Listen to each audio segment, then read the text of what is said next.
fate, rather than evidence of remorse. He was half right. It wasn't remorse. But I didn't care. The thought of going into juvenile detention made me want to peel off my skin. I told the lawyer I wanted to plead guilty and get it over with, because I'm one of those people who can't have a blade hanging over their head and go on pretending it isn't going to fall. They are the same people who eat the bad stuff on their plate first. Always have, always will. I knew how it was going to turn out. I'd done it. I knew I'd done it. They knew I'd done it. I'd done it before, and I'd done it more and worse, and the likelihood was I'd do it and more and worse again. True fact. Hard as it was, there was only one way forward. Suck it up, swallow, move on. The judge launched into a loud and lengthy sermon about the need to send a message, not just to me, but to all young people like me. The whisper of deterrence in the ear of our future selves. I mean, for fuck's sake, show me a kid who stopped in his tracks and veered a different way because of something a judge said one time. This is just bad science. Real consequences, certain and known consequences barely weigh in, let alone the double maybe of what might happen if you get caught. Actions are determined by immediate, front and centre reasons to act. And I had plenty of reasons to take money from kids looking for pharmacological assistance. So, sure, lock someone up because you want him off the streets for a while. Just don't couch it in all the bullshit. Anyhow, the upshot. Today there was no alternative. Full-time custody. I was going in, and then I wasn't. Behind me there were muffled whispers, and the judge started looking over my head. I turned around and saw, standing at the back of the courtroom, a man with a pale grey suit and a mop of black hair combed in a side part. I'd never laid eyes on him before, but he smiled at me and nodded at the judge, and the judge raised his eyebrows like it was part of a secret code. And all of a sudden, the wind changed direction.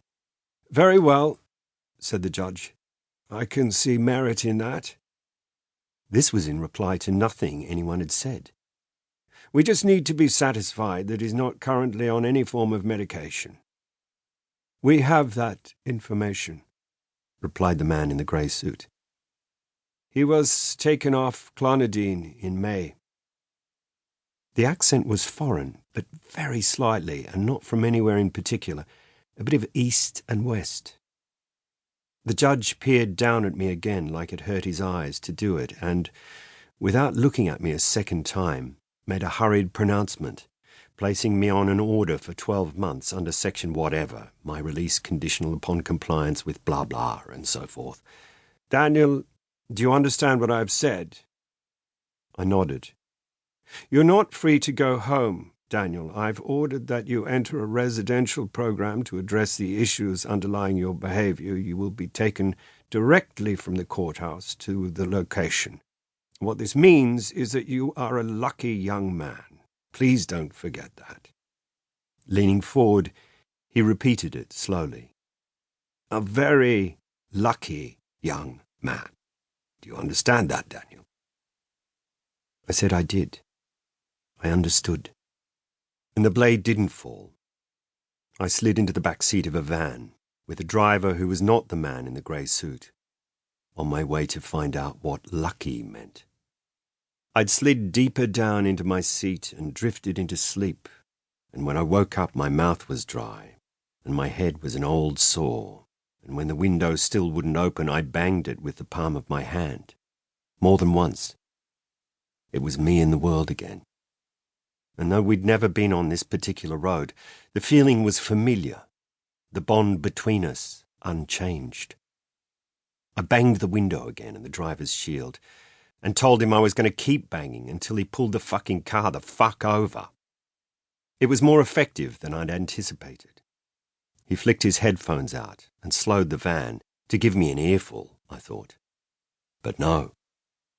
Right there and then, the van turned off the road. Not because I'd banged, because we'd arrived.